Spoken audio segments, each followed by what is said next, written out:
Hi everybody, welcome to the Thursday afternoon tune-up.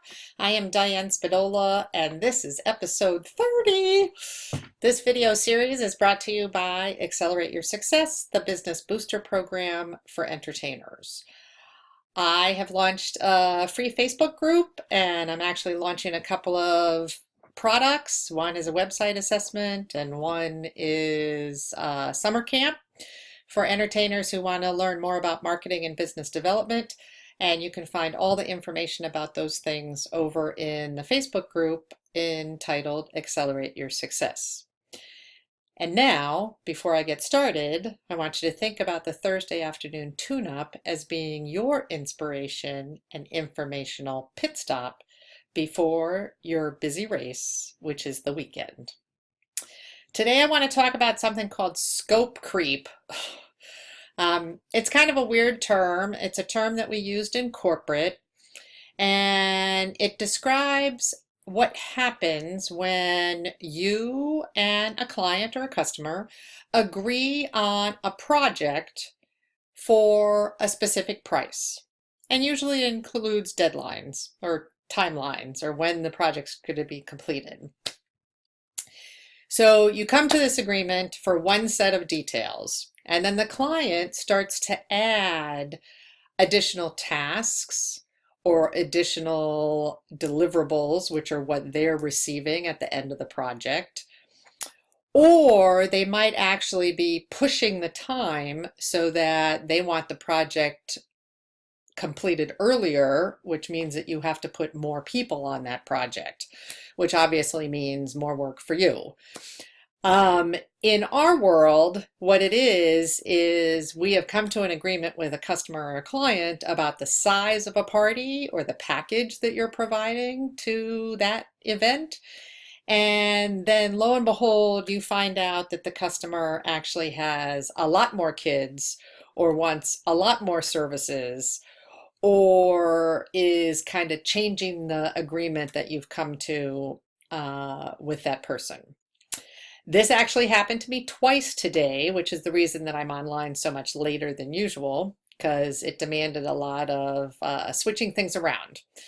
The first thing that happened was pretty easy to handle.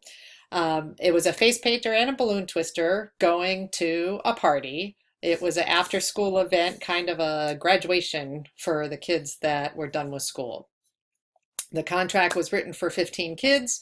Everybody had signed the contract, money had been paid, everybody was confirmed, and the face painter called the host just to talk about parking situation, and the host told her that she had 30 kids coming. So the face painter reached out to me, who had booked the party, and immediately I got that host on the phone and explained that it would be impossible for the face painter to service that many kids in the time frame that we had agreed to. It was pretty easy. What we ended up doing is basically just doubling the size of her party, and I ended up charging her the exact same amount as I had charged at the beginning, and it turned out to be really easily done all through email in the space of about 15 or 20 minutes. So that's good, knock on wood, that that one was easily resolved. The second thing that happened, not so much.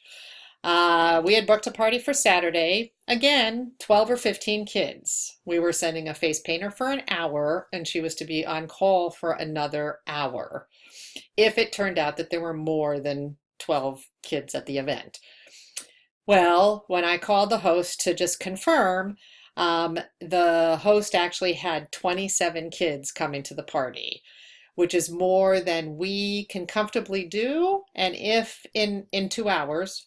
And if in fact the face painter ended up staying later than 2 hours, she would be late to her next event, which was already waiting for her to finish. Couldn't come when she was supposed to be there. So it was a little bit of an issue. They did have other things going on at the event, but the face painter was only hired for an hour, and the host didn't want to pay for any additional time.